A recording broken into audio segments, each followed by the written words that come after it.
अमिताभ वाजपेयी का जो प्रण था कि जब तक शिलान्यास नहीं होगा, बच्चों का स्कूल नहीं बनेगा, हम कपड़े नहीं पहनेंगे, चप्पलें नहीं पहनेंगे, उनका ये प्रण पूरा हुआ। और इस पूजन के साथ उन्होंने वस्त्र धारण किया। और आगे देखना है ये राजनीति कहाँ तक गर्माती है और इस निर्माण को लेकर के क्या क्या संभावनाएं निकल के आती हैं और क्या होता है, ये देखने की बात होगी। लेकिन अभी विधायक जी का प्रण पूरा हो गया है और उन्होंने कपड़े और चप्पल पहन लिए।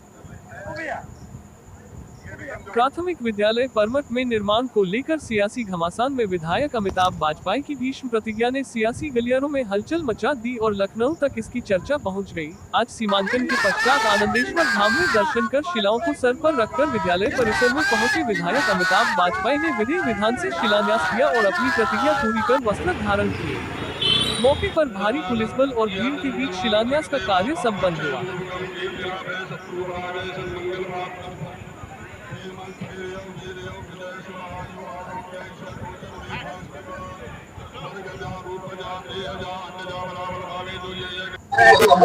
आज जद्दोजहद के बाद आखिरकार अमिताभ वाजपेयी शिलान्यास का जो कार्यक्रम है इसके लिए उनको रोक दिया गया। जैसा कि आप देख रहे हैं चारों तरफ एक बात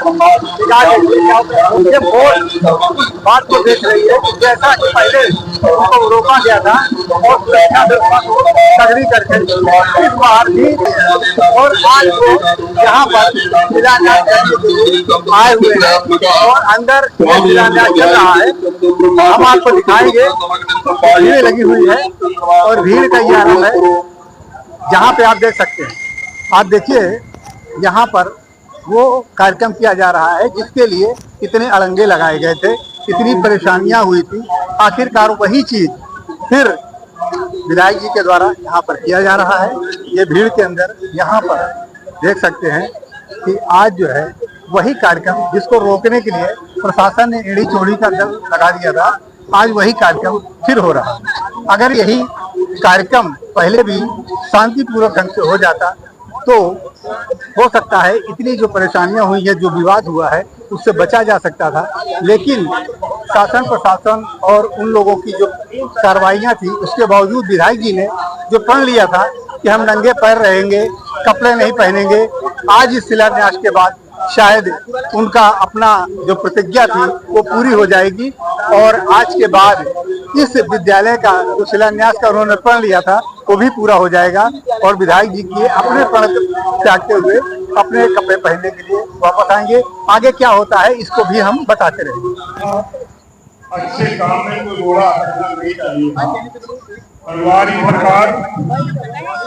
सरकार के लोग न जाने क्या तेरे मन में कमाई, तूने क्यों ये रोड़ा अटकाया। मैंने कई स्कूल बनवाए, पहला तो है नहीं, 5 प्राइमरी, 2 इंटर कॉलेज, 1 लाइब्रेरी हम बना चुके हैं। इसी कड़ी में था जो रोड़ा अटकाया, समझ में नहीं आया। मैंने किसी के काम में कोई रोड़ा नहीं अटकाया, वो गलत ही सही, वो कानूनन अवैध ही सही, होने दो, कुछ दे रहा है तो देने दो। पर रोकने वालों ने रोड़ा अटकाया, समय लगाया, उन सबको मेरी ओर से हृदय की गहराइयों से आभार और धन्यवाद। अगर वो रोड़ा नहीं अटकाते तो आप सब लोग यहाँ नहीं आते और आप लोग ध्यान नहीं पाते कि कितना अच्छा काम इस क्षेत्र में चल रहा है, जो आने वाली पीढ़ियों को दिखा देगा, बहुत सारे जनप्रतिनिधियों को दिखा देगा और सही काम क्या करना चाहिए वो बताएगा। बगैर बस का बस स्टैंड बनना चाहिए, स्कूल बच्चों का बनना चाहिए, पार्कों में खाली बेंचें लगना चाहिए, केवल हाई मार्क लाइट लगना चाहिए, ये कुछ सार्थक काम आने वाली पीढ़ी में होना चाहिए, कुछ अस्पतालों में होना चाहिए, कुछ बरासालों में होना चाहिए, कुछ खेल के मैदानों में होना चाहिए। ये बात को समाज तक पहुंचाने में मेरे जिन मित्रों ने मेरी मदद करी है वो दूसरी तरफ ही सही, नदी की विपरीत धारा ही सही, तो उन्होंने काम बहुत अच्छा किया है। आज के शुभ अवसर पर मैं किसी पर कोई आरोप, कोई प्रत्यारोप नहीं लगाना चाहता। अच्छा दिन है, मैं आज सबका स्वागत करता हूँ और उन सबको जिन्होंने इस काम को प्रचार दिया, उन सबको हृदय गहराइयों से आप सबके माध्यम से आभार व्यक्त करना चाहता हूँ। और केवल एक बात, धर्म की जय हो, अधर्म का विनाश हो, प्राणियों में सद्भावना हो, इसका कल्याण हो, इसी भावना को लेकर के हम लोग करेंगे। हमने सबको माफ कर दिया और सभी मानसिक बीमार लोगों के लिए खाली एक ही संदेश है, गेट वेल सून।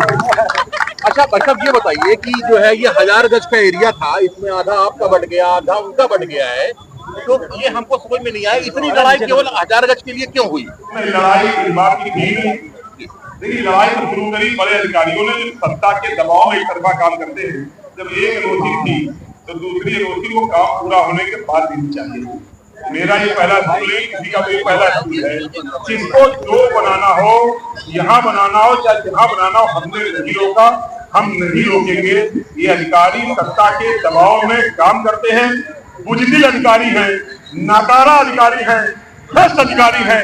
इनके चक्कर में ये काम रुका है। और बाकी जो गुंडा एलिमेंट को तो मैंने माफ कर ही दिया, उन पर क्या बार बात करें। जो गुंडा एलिमेंट है, चप्पलबाज है, गालीबाज है, जिन्होंने मेरी माँ को, मेरे पिता को, मेरे बेटे को, मेरी पत्नी को इस मामले में घसीटा, उन सबको मैंने माफ कर दिया।